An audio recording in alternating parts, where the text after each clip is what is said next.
Hi guys, if you've been looking forward to me installing the rest of the new portlights here aboard Athena, I've got a bit of bad news because I'm not going to do that this weekend. The reason is those slightly shorter screws I mentioned in my last video, they still haven't shown up, so yeah. But that's okay because I've got plenty of other stuff on my to-do list to keep me busy, and not having in the new portlights is not keeping me from doing any of that. Before I get started doing any kind of work on the boat today, I want to show you 3 new products I've picked up. You guys won't be able to feel it, but immediately upon going down below, I should notice a big difference. And why is that? Well, I've left the heat on. Yep, it's certainly nice and toasty down here. In fact, I don't even think I need my jacket today. And that brings us to the first product I wanted to show you. And that is this heater right here.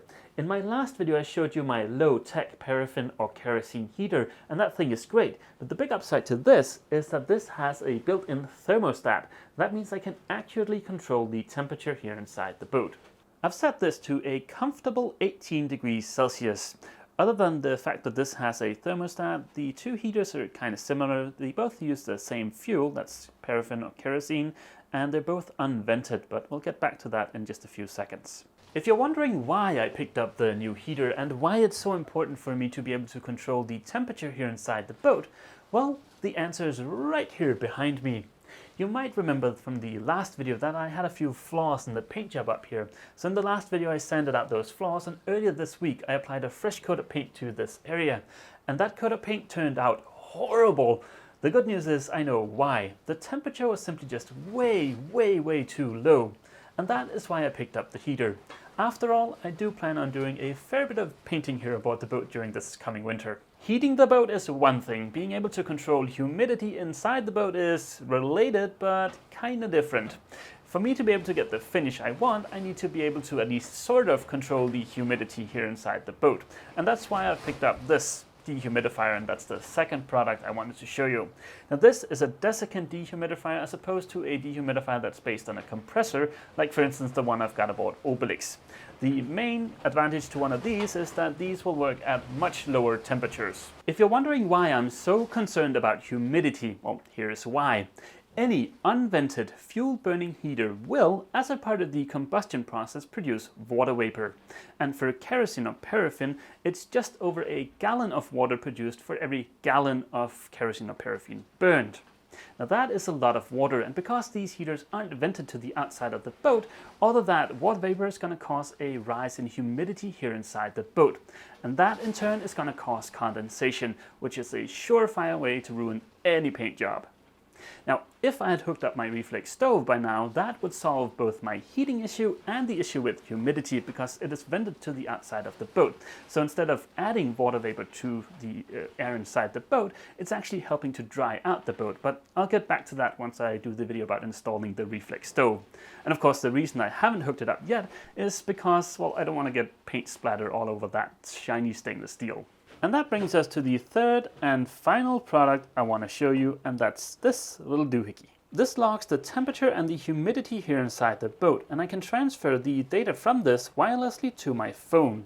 If we take a look at this, you can see that the humidity has been steadily dropping throughout the night, and that's because I turned on the dehumidifier last night. At the same time, approximately, I turned on the heater, so you can see the temperature rose to that, around those 18 degrees Celsius I showed you a little earlier on. So is something like this little doohickey absolutely necessary for what I'm doing here aboard Athena? Definitely not by a long shot, but being able to track humidity and temperature is just a bit of an extra insurance against me making any kind of mistakes and having to clean that up. Besides, this thing wasn't really all that expensive. I'll see if I can include a link for this down in the description. Enough yammering on, let's get to some actual work. This is the Galley here aboard Athena, and you guys should be quite familiar with this area by now. As you can see, I've got some varnished teak trim there, and I think I've got 6 coats of varnish on there, so with a little bit of luck, I should be able to apply the final coat of varnish later today. If you look really closely, you can also see that there's an area where I haven't varnished the teak trim. The reason I haven't varnished the trim here is because I'm going to open up this entire area here. It turns out the amount of space that's available in here is just about perfect for a microwave. Now I don't use a microwave all that often, but if I should ever decide to get one, it'd be nice to have a good place to put it. And until I do decide to get a microwave, opening up this area here is going to allow a lot more light into the boat.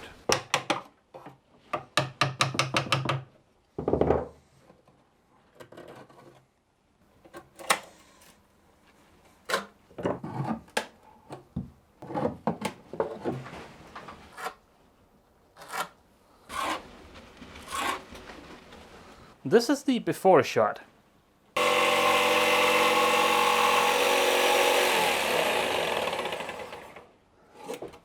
This is just an initial rough cut, hence the jagged edges here. This was just to give me an idea of what this would look like, but I'm kind of tempted to leave it this way. I mean, to clean up these cuts and then leave it that way, because this opening, though the size of this watch roughly matches the size of this, and I kind of like the look of that.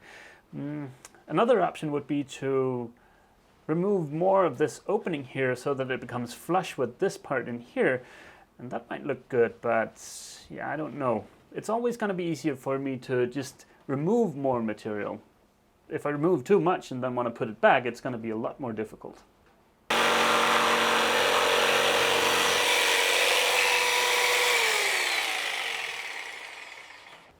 I've cleaned up the edges, so this is the after shot. Of course, you got to imagine it with some teak trim around it, but still, this is roughly what it could look like. But I honestly don't know what to do here. Instead of me obsessing for the rest of the day, which I would normally tend to do, or what to do about that opening, I thought it'd be a better idea just to ask the great hive mind. So what do you guys think I should do? If you've got a suggestion, go ahead and leave it as a comment down below. Now let's move on to something completely different. Before I start sanding and varnishing the teak trim, I wanted to show you this. Now this is nothing special, it's just a wooden box I've knocked together in about 20 minutes, and I've coated the inside of it with some epoxy. But this will end up being the waste oil tank for my reflex stove. In the event I use the reflex stove while being continuously healed over, or if the regulator fails, any excess diesel will drain into this tank. Now, getting this hooked up to the stove isn't that big of a challenge. I can simply use, well, something like this. But I also need a way to be able to extract any excess diesel out of this. And for that, I thought I'd try soldering a piece of copper tube into this. Something along the lines of this.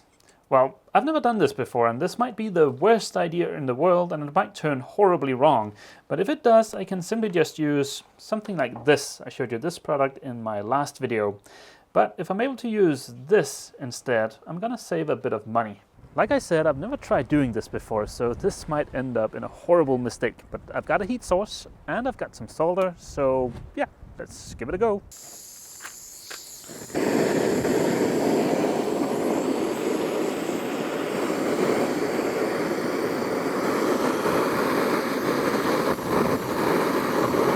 Okay guys, you better brace yourself. This thing is in no way the most cosmetically pleasing thing I've ever made. It's in fact kind of ugly looking, but you know what? I think it might work. Like I said, not exactly a thing of beauty, but I've already shortened it a bit, and if we look at the end here, it looks like there's a good joint there, so yeah, this could work.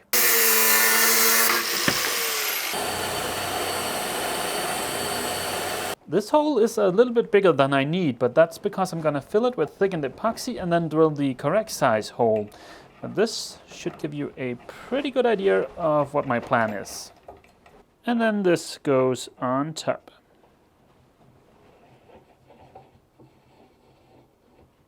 This is where the waste oil tank will sit once it's done and hooked up to the stove.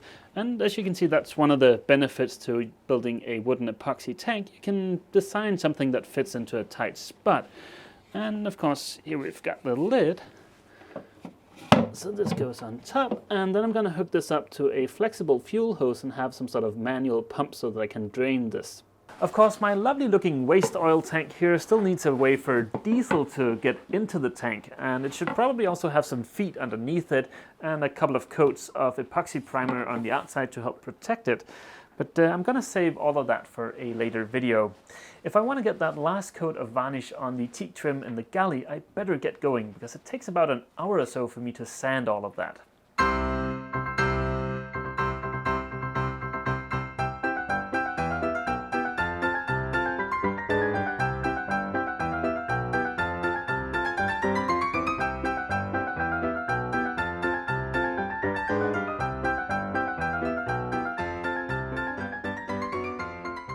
I absolutely guarantee you that that was more fun to watch on screen than it was to do in real life.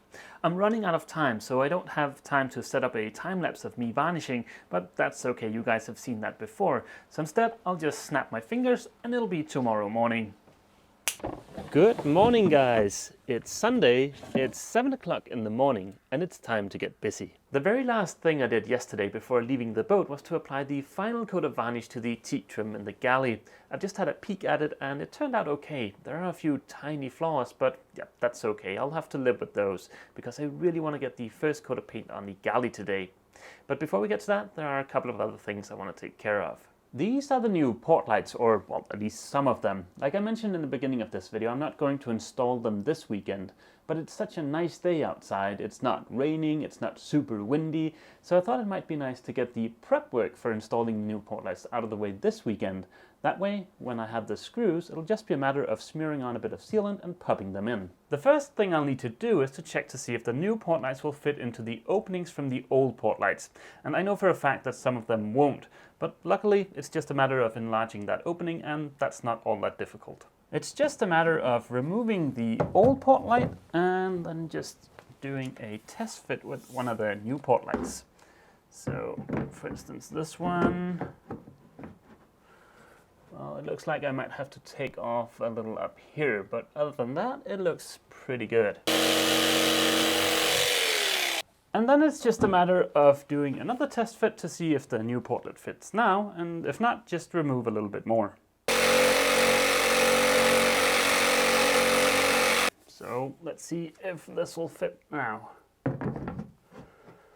Well, we are getting closer, but it looks like I still need to take a little bit off up here and maybe here. I use a Sharpie to mark the areas where I need to enlarge the hole just a little bit. This is my third attempt, so fingers crossed. And I've run out of blades for my jigsaw, so I might have to swing by the hardware store, but well, yeah, that looks about right.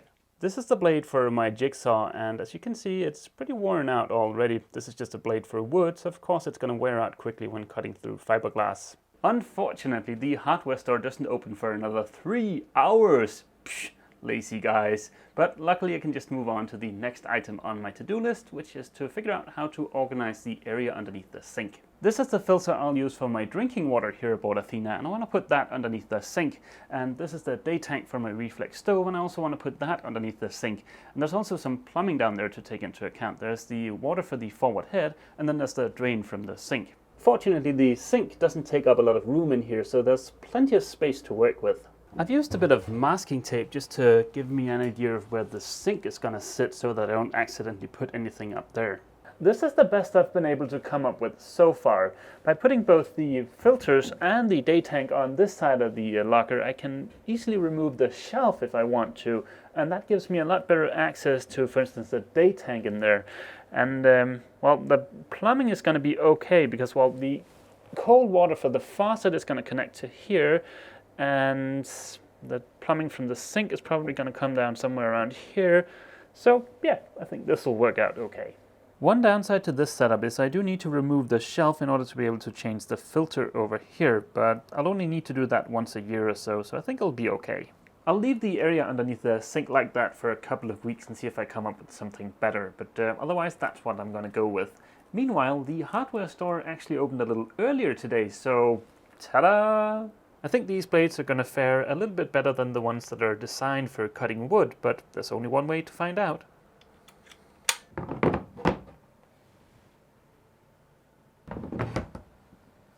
I've put in the 3 new portlights you see up here behind me, and only one of them fits, so now I get a chance to test out those new blades.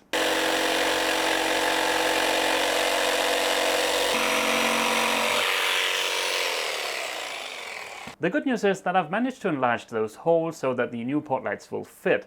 The kind of news is that, well, the portlights, they don't seem to match the curvature of the cabin tub, but let me show you. This is the middle of the 3 forward portlights, and as you can see, it's touching here, and then there's a big gap here, a gap of about 12 millimeters. This is the port side portlight of the 3, and as you can see, there's also a bit of a gap there. So if I just leave it touching in the middle, there is about an 8 millimeter gap on each end. I'm no expert, but to me that doesn't look right. I'll try shooting off an email to the company where I've purchased the portlights and we'll see what happens, but this is a tiny bit frustrating, to be honest. Anywho, let's move on, and I'll get started masking off the teak trim in the galley.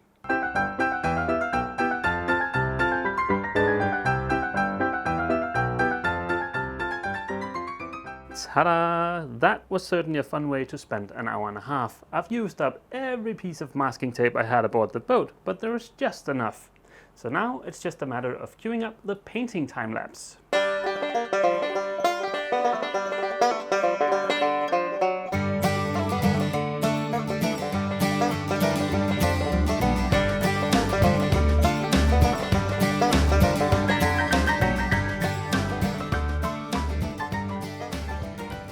Ta-da! One painted galley, or well, at least I've got a single coat on there, but yeah, it's looking pretty good. You might have noticed that I've already removed the masking tape in the galley. The reason being I didn't want to leave you guys hanging like I did in the second to last video. Of course, I still need about 3 or 4 more coats of paint on there to get the finish I want, but well, I'll just have to mask them off again.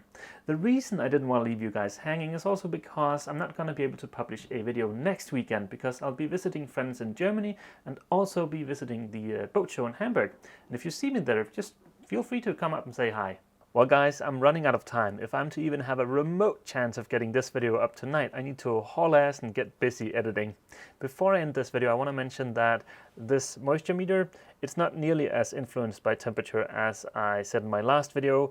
The reason for those readings I got in the last video, well, someone might have set it to the wrong range. Oh, jeez, but yeah, I'll go into more detail in the next video. Okay guys, remember, no video next weekend, but I'll be back in 2 weeks. So until then, well, see you. Jökull and I hope you've enjoyed this video. For more videos like it, click subscribe. Please consider leaving a comment and a thumbs up. It really helps me a lot and I appreciate your support very much. If you're new to the channel, please check out the introduction playlist. If you want to watch every single video I've ever published, check out the playlist named All Videos. It contains every single video listed in chronological order.